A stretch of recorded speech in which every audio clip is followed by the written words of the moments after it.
imagine what our first marine line looked like? Yeah, pull that up, that. and while you're doing that, I'll tell a story. When I came here in 2004, it was, dive into the fire and get going with the stuff. And in 2004, we had a 1-year-old product, actually 2 products. We had a KM60. Ernie, pull this up, please. Which was a marine coaxial. And there that is. We also had a KM10 woofer. Now, interesting, while this picture's up, if you look at that coax, you see the tweeter sitting there. It's on a post. So if you look around the post, pretend you're looking down in the speaker, you see the voice coil, the motor is open, it's exposed, and it's not real weather resistant. The KM10 woofer. Oh, I got that too. You got it? Do you have it? Let me pull that up. KM10. Okay, here we go. 03 model year, KM10. It's a stamped steel basket woofer. It was powder coated. That was our marinizing at the time. We're going to powder coat that steel so it doesn't rust. Yeah. Until you put a screw in it and crack the powder coating.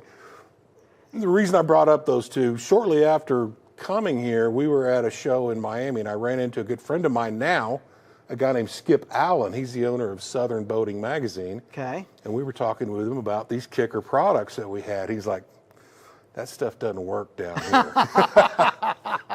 And I said, well, it must. The guys at KICKER know what they're doing. I said, send it to me. Yeah. And when it showed up, it was like, yeah, we've got some homework to do. And so really we started then, shortly after I'd been here, about 9 months, and said, clean slate of paper, let's develop a new marine line. And so that's what we did. So at what point did Real Marine come into being? Was it? Real Marine, the title, is only about 4 years old. Okay, so that's pretty recent. Real Marine, the cookbook, is 20 years old. And it started with that first product line. Okay, so let's talk about, I love the story of the cookbook. Tell us, what is the cookbook? The Real Marine Cookbook, which what we now call it, is a set of standards and best practices. Some of it are some things we set out and said this product needs to have.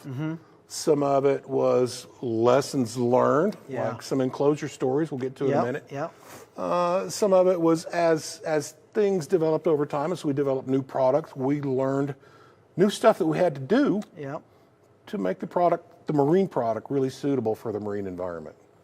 So the cookbook is something that we follow when we're designing speakers, subwoofers, source units.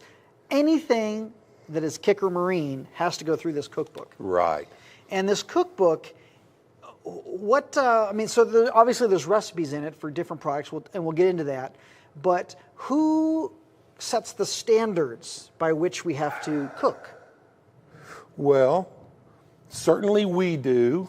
Some of the things we desire to, but really it starts, I don't know if you can get in here and look at this. This is the U.S. Coast Guard. This is part of the Boat Builder's Handbook. This is actually subpart I, which is electrical systems. It's about 100 pages. It's nice reading in the evening. For you. The Coast Guard is federal law. If you want to build a boat in the United States, your boat has to comply with the Coast Guard minimum standards for everything. Flotation, wiring, ignition protection, that whole bit. Everything, so. The ABYC, oh, look at this big monster. Yeah, this is fun. American Boat and Yacht Council, they say, you know what, the Coast Guard's great, but we still think there's some things short.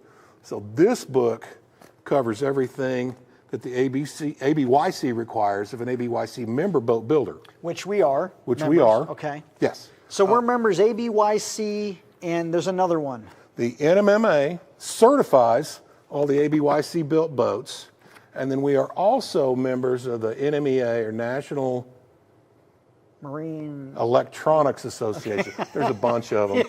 Yeah. We should have written them all down. Yeah.